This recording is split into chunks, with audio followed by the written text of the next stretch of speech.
Hi, I'm Peter J. Ray. Welcome to my second floor lair. I'm wearing my father's necktie, my father John S. Ray, from the 1956 Melbourne, Australia Olympics, which he attended. My father John Ray attended with my mother Ruth Ray, and my father was the president of the Cleveland Junior Chamber of Commerce, and he attended in that capacity. So anyway, I wanted to give him some recognition there. Today's topic is John Adams Part 1. Now this is a series that we're doing on the American presidents. We've already done George Washington, who was the first president, and Donald Trump is the 45th president.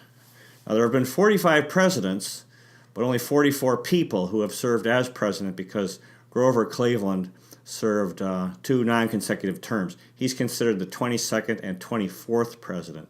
Anyway, I hope you enjoy these talks, and we'll be continuing with this. This is a project I intend to do talks on all the presidents. I have all the work done on the first 15 up till James Buchanan. I'm now researching Abraham Lincoln. So anyway, John Adams was an amazing president, amazing person, and really a forgotten hero in American history. He should be remembered more. He used to say that there would never be a monument built for him, and actually there really haven't been, but there should be. There was David McCullough came out with the most recent biography of him. It's very well done. I highly recommend it. And then there was also the series done on John Adams with Paul Giamatti playing him. Paul Giamatti, the son of Bart Giamatti, the former baseball commissioner. So anyway, let's get started here. John Adams, as everyone knows, George Washington led the American Revolution, the War of Independence, successfully. Thomas Jefferson wrote the Declaration of Independence. But one question is, why was the American Revolution? Why did it happen? Why was there a war for independence for the North American English colonies? And if you had to pick one person responsible for that, for the war being fought and the Declaration of Independence being written, you'd have to say John Adams. He was the leader who made many speeches and wrote many articles for newspapers in which he stressed, in which he promoted the idea that there should be a war fought, that Americans needed to decide their own fate, that it was time to put an end to the British whims and being at the mercy of the British. We didn't know what they were going to do, what they'd come up with next, some of the ridiculous things that they were doing. So he gave many speeches, and he wrote many articles, which helped change public opinion and sway the influential leaders at the Continental Congresses into supporting a war for independence. So, and that was really a tremendous contribution that he made. He was a great reader, great thinker, great speaker. Did a lot. He kind of tended to be moody. He came from a farming background humble background in Massachusetts. He was a good guy. He was human, and he was kind of overshadowed by George Washington and some of the other early patriots, Benjamin Franklin and Thomas Jefferson, and so forth. It was Adams' idea more than anyone that George Washington should lead the Continental Army, the American Army, fighting the Revolution, and he gave speeches for that. He also promoted Thomas Jefferson to write the Declaration of Independence. And then during the war, he spent a lot of time in Europe as a diplomat, trying to get French support in the war, which eventually was achieved, and the French played a key role. And he was pushing for French naval support, in particular, the French Navy. And of course, the French Navy played a key role in the final decisive battle at Yorktown, Virginia, in 1781. And then Adams served one term as president, and was defeated for re-election by Thomas Jefferson. But the great achievement he made was in 1798, when the public wanted war with France, and he went against public opinion and saved our country from a war that really we weren't ready for. We were still recovering from the War of Independence, from the Revolution, and then eventually the public came to realize, historians believe, that he did the right thing. The thing I loved about John Adams, he always believed in doing the right thing, and he was ambitious. He wanted recognition, he wanted fame, but he also believed in doing the right thing, and going against what others believed was right. He believed in doing what he thought was right. Historian Joseph J. Ellis wrote, quote, "John Adams was perhaps the most misunderstood and unappreciated great man in American history." John Adams was born on October 30th, 1735, in Braintree, Massachusetts, which was later renamed Quincy.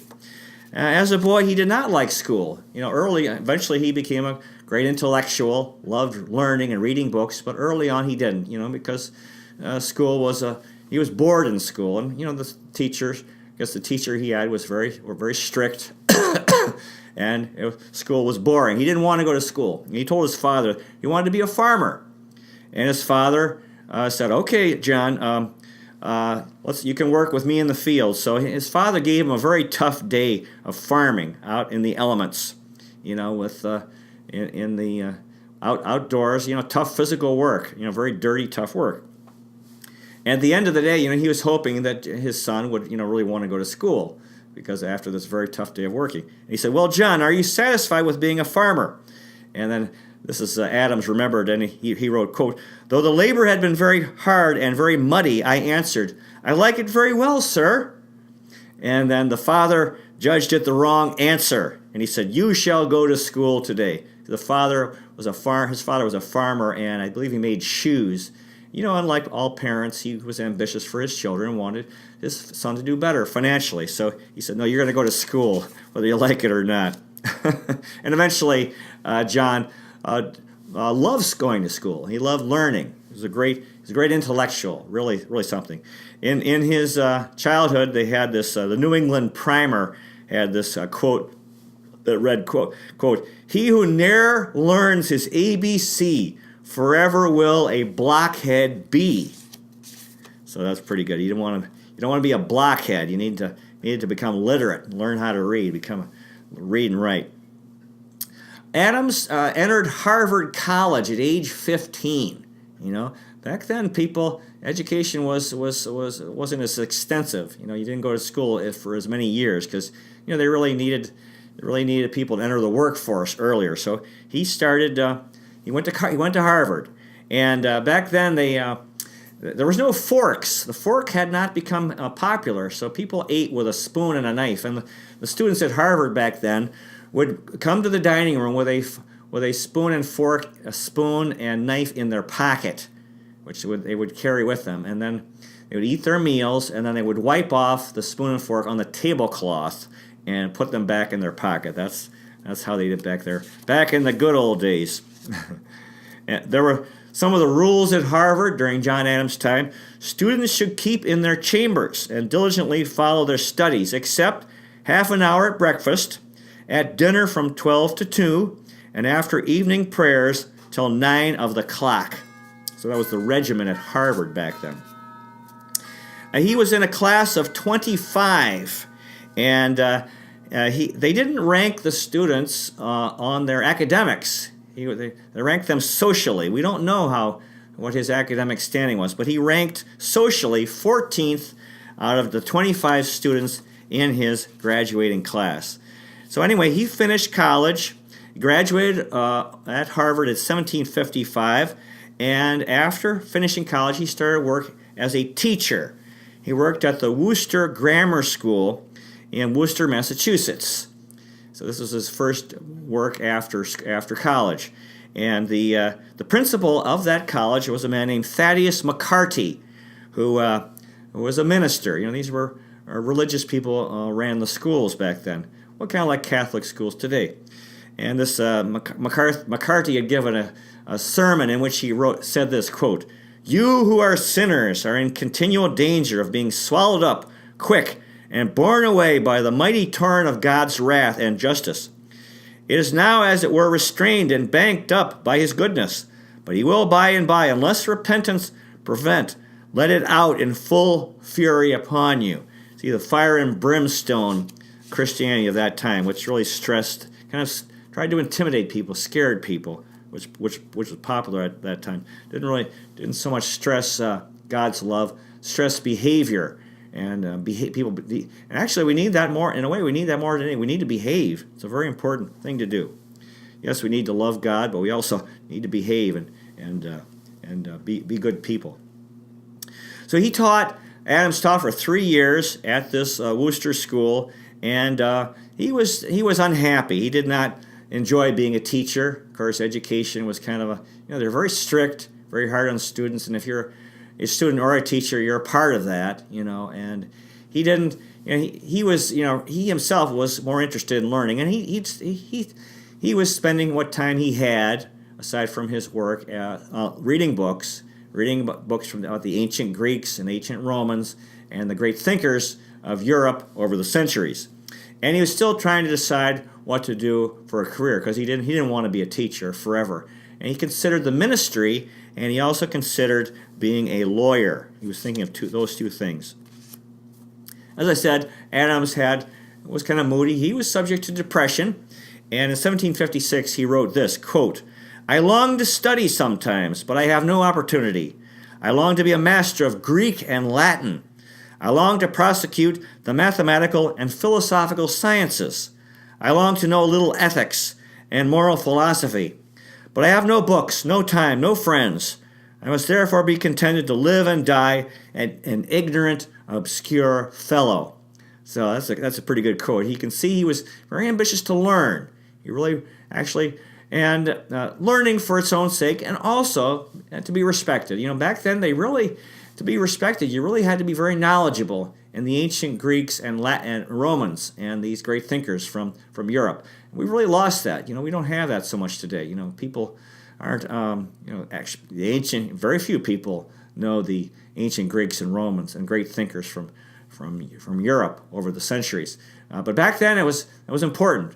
You needed to know these guys. You needed to know Plato, Socrates, Aristotle, Thucydides, and so forth. And you could see he had ambition. So he was having a tough time as a young man out of school, as a young teacher.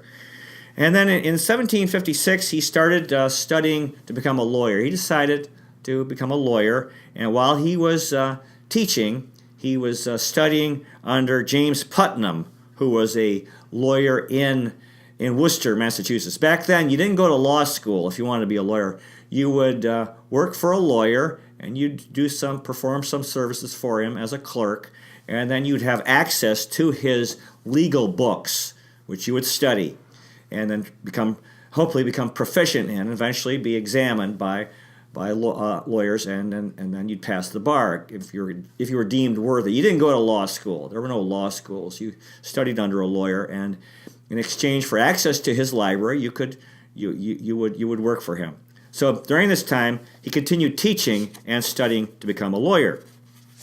In 1758, he started his legal career, and he was driven to distinguish himself. Very ambitious fellow. He wanted to do well. He wanted to do well financially, and he wanted to be well known. So he was working.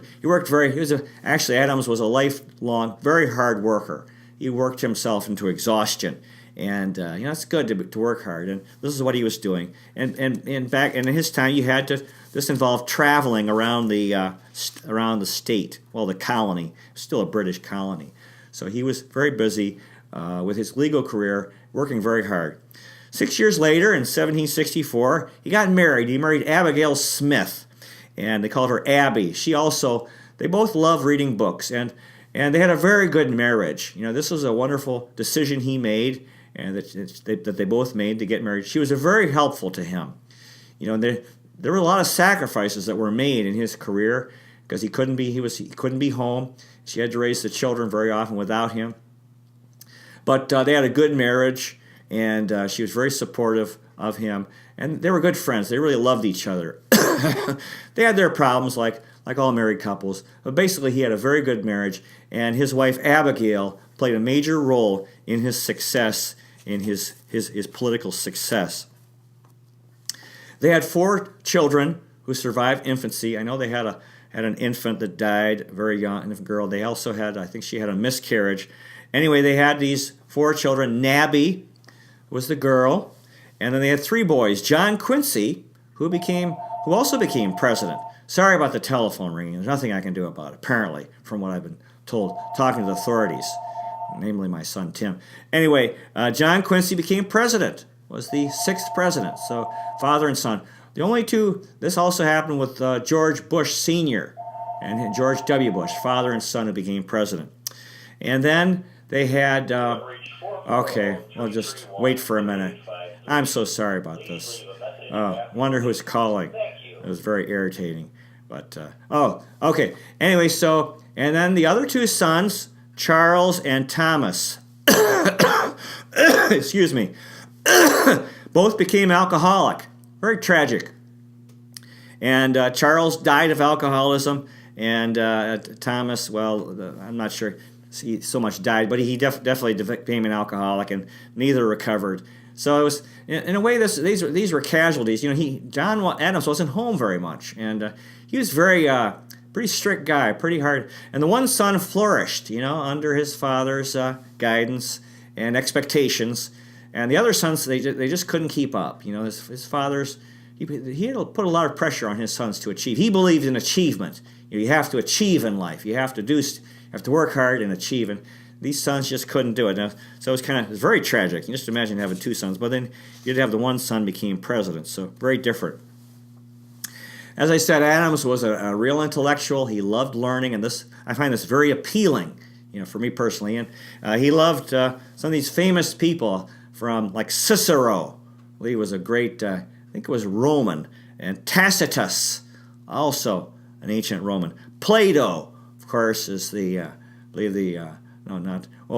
great Greek philosopher. Thucydides, who was a historian in ancient Greece, wrote a book about the Peloponnesian War. William Shakespeare, of course, who is considered the greatest author of all time. Jonathan Swift, the author of Gulliver's Travels, and Miguel de Cervantes, who wrote Don Quixote. So actually, at least I've read a couple of the favorite authors of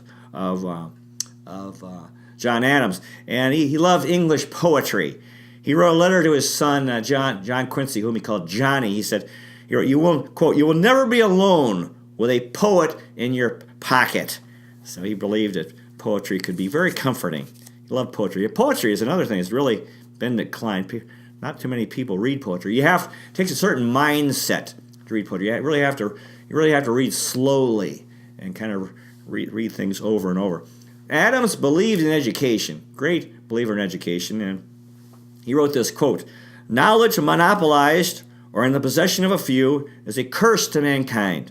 We should dispense it among all ranks. We should educate our children. Equality should be preserved in knowledge." So he's saying here that there should be public education. Big belief. Back then, very few people went to school. You know, there wasn't much schooling because, you know, people, you know, we weren't a rich country back then. You know, it takes wealth to support education. You know, children needed to work. We're working a lot more, and need to help support themselves and help their families. Anyway, so he was a great promoter of public education, which eventually, of course, became widespread. Adams wrote this about the Catholic Church, quote, "All the epithets that I have given to the Romish policy will be owned to be just when it is considered that they found it practicable to persuade mankind that God Almighty had entrusted them with the keys of heaven, whose gate they might open and close at pleasure, in the minds of the people by reducing them to a state of sordid ignorance and staring timidity." And of course, you know, he was product of that era when you had the great conflict between Protestants and Catholics and the Protestant Reformation. And I think, you know, he's accurate. There were problems with, I think everybody recognizes there have been problems with the Catholic Church, and especially back then, trying to keep people from learning, you know, and just obey without, you know, unquestioning obedience. But again, you know, with an institution that large, you know, it's good, and that old, there's going to be problems based on simply problems with the character of human beings in general. And he continued talking about the Catholic Church. "And by infusing into them a religious horror of letters and knowledge of every kind, thus was human nature chained fast for ages in a cruel, shameful, deplorable servitude." Yeah, back then the people really didn't read the Bible. You know, the Catholic Church didn't want people to think. just wanted them to obey. And they abused their power, and that's really why the Protestants broke away. But of course, the Catholic Church also, they realized they had to change, and they have changed quite a bit, from that time. Adams wrote in 1765, quote, "It is commonly said that these colonies were peopled by religion, but I should rather say that the love of liberty projected and accomplished the settlement of America." 1765, the British passed the Stamp Act, and this required all legal documents had to have a stamp, and it had to be paid for. And this is a very, very much hated act by the British, and this is one of the things they were doing that led to the American Revolution. All legal work in Massachusetts stopped because as a protest against the tax, and also especially some people felt they couldn't pay it. And so this meant that John Adams' legal career was suspended. There was no work. So he went home, and he did have this family farm throughout his life. So he went home and he farmed, and he read books and wrote. And he was getting interested in politics. He had this legal career. On August 14th, 1765, an organization led by his cousin, Sam Adams, the Sons of Liberty, they ransacked the home of Lieutenant Governor Thomas Hutchinson in protest against the Stamp Act. In other words, they went into this fellow's home, this British official, and just sort of destroyed things, made a big mess. And this was a real act of rebellion against the Stamp Act, against the British abuses. And John Adams later called this America's True Independence Day, August 14th, 1765. Adams wrote that same year. He was doing a lot of writing. He was writing for newspapers. As I said, he was getting into politics, very interested in what was going on. And he wrote this in 1765, quote, about the purpose of the British Constitution. Quote, "Liberty is its end, its use, its designation, drift, and scope. As much as grinding corn is the use of the mill. It is not built on the doctrine that a few nobles or rich commons have a right to inherit the earth and all the blessings and pleasures of it, and that the multitude, the millions, the populace, the vulgar, the mob, the herd, and the rabble, as the great always delight to call them, have no rights at all, and were made for their use to be robbed and butchered at their pleasure. No, it stands upon this principle, that the meanest and lowest of the people are, by the unutterable, indefeasible laws of God and nature, as well entitled to the benefit of the air to breathe, light to see, food to eat, and clothes to wear, as the nobles or king. All men are born equal, and the drift of the British Constitution is to preserve as much of this equality as is compatible with the people's security against foreign invasions and domestic usurpation." I like this mention about the rabble. If you remember the movie It's a Wonderful Life, that the bad guy, Mr. Potter, he refers to the poor people of that Bedford Falls as the rabble, anyway, so this is a wonderful quote by Adams. He's promoting the common people, the rights of the people, and the thing is, the British were the people who have developed modern democracy. The ancient Greeks had really come up with the idea, but it really hadn't, become one. It was practiced in the Roman Republic before it became an empire. But Great Britain, they were the people who had the Magna Carta. They first started in 1200. They first started limiting the power of the king, and created Parliament, which is a democratic institution elected by the people, or at least by property owners. And so there was a sense, as the British people had the idea of a free people. They were a free people, especially compared to countries like Spain and Portugal and so forth, and France, other countries. And so Americans had a sense, or the English colonists in America had a sense of being free. The whole idea that freedom was a good thing, that people should be free. And these acts of the British, what they were doing, were infringing on freedom and really limiting freedom. And so he was using, British ideas that there were. So that's why, in a way, the English colonists fought for War of Independence, because they thought, yes, we're Englishmen, but we're free, and then we're losing our freedom as colonies of Great Britain. In 1766, in May 16th, news reached Boston that the Stamp Act had been repealed. So this is a big deal, big victory. The opponents of the Stamp Act had won. Great big celebration. The courts were reopened, and Adams resumed his legal career. And as I said, he was traveling. Part of his work, he had to travel to these small courts throughout the colony, places like Pawnborough, Martha's Vineyard, Boston, Taunton, Barnstable, Concord, Salem, Cambridge, Worcester, and so forth. Now, Boston, of course, was the big city where all the action was. So, and Adams, kept going back and forth between Quincy and Boston. And in 1768, he moved with his family to Boston to be closer to his work. Most of his work was in Boston, and Boston politics. This is really the beginning of the American Revolution was happening in Boston. And Adams was often torn, because he was having these children, and they were his wife, and he really was a workaholic, and he had a lot of work to do to make a living as a lawyer, and then he got into politics, which was very time consuming. And so for a time, he moved his family into Boston. That same year, again, Sam Adams, his cousin, was busy, and Boston mobs instigated by Sam Adams had been attacking British custom houses and tax collectors. And so this was really the beginning of war, that the Americans were fighting back against British abuses. In September, British troops arrived. This is the beginning of the military occupation of Boston. And, so things were escalating, and there was a great resentment against these British troops.